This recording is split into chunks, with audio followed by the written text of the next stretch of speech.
Bienvenue à Londres, avec 30 ans en beauté, on a décidé de se faire un petit voyage. On a envie de découvrir un petit peu ce qui se passe à l'extérieur de Paris. Nous sommes à Londres, nous sommes à Neal's Yard exactement, juste à côté de Covent Garden, où il y a plein de petites boutiques beauté. Donc on a pris notre Eurostar tôt ce matin et on est arrivé ici en se disant qu'est-ce qu'on peut montrer exactement à Londres de différent, des choses qui pourraient vous donner envie de venir, de découvrir de nouveaux produits. Et là, nous sommes devant la Neal's Yard Remedies. C'est carrément un des pionniers des produits biologiques ici. C'est un petit peu comme une ancienne pharmacie.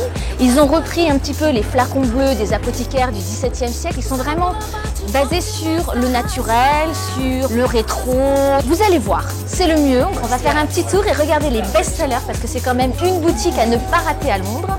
Et donc ça, ce sont des plantes en fait pour faire des infusions, pour boire du thé, et en fait quand les gens arrivent ici et expliquent un petit peu les problèmes qu'ils ont, eh bien ils les conseillent et leur permettent de constituer leur petite infusion pour pouvoir remédier aux problèmes que l'on peut traverser.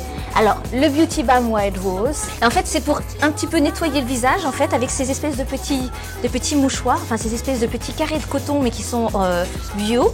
En fait on utilise cette crème très, je dirais, c'est très gras, hein, c'est plein d'huile, mais ça sent super bon. Et en fait, ça permet de décrasser, si je peux m'exprimer ainsi, la peau. Voilà, le fameux masque au thé blanc. Alors, ne ratez pas celui-là si vous venez à Londres, parce que c'est vraiment un des produits en Angleterre qui est les plus primés.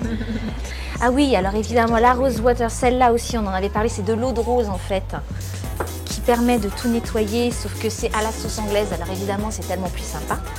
Une nouvelle gamme, évidemment qu'il y a aussi des prix. Je vois toujours les étiquettes avec les prix dessus, mais c'est normal. On est quand même dans une des meilleures marques qui est en Angleterre. Ça permet d'équilibrer en fait un petit peu la peau. Est-ce que je peux essayer? Ça, les produits bio, ça a quand même une odeur qui n'est pas pareille que les autres, parce que vraiment on sent quand il n'y a pas du chimique.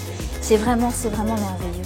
Et ça c'est donc and what is it for? C'est pour hydrater en fait. Yes.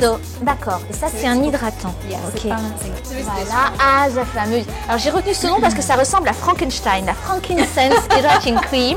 Ça aussi c'est leur fameux best-seller aussi. Et c'est une crème, je crois, qui va à toutes les peaux. Donc c'est glycérine, aloe vera évidemment, et ça sent bon. Really good. Qu'est-ce que ça sent bon. Ça This is my favorite. Yes, definitely. Et celui-là, elle est vraiment. Ah oui, alors là pour le coup, il pénètre tout de suite dans la peau et il reste quelque chose, un petit film. Celle-là, elle est vraiment géniale.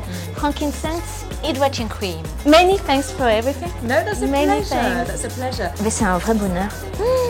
Après, vous allez voir, on va tester d'autres choses. On va aller voir des trucs beaucoup plus girly, beaucoup moins naturels. Mais ça, quand même, ça fait du bien. Voilà, en plein cœur de Londres. C'est vraiment quand même les pionniers du bio. Nous, en France, on en est encore au balbutiement. Il y a tellement de marques bio. Mais celle-là, c'est la première de toutes. Et regardez toutes ces petites chioles bleues. On a l'impression de se retrouver avant. Et ça, c'est vraiment un petit côté rétro qui est quand même vachement sympa. Évidemment, j'ai craqué. No, it wasn't me, I'm afraid.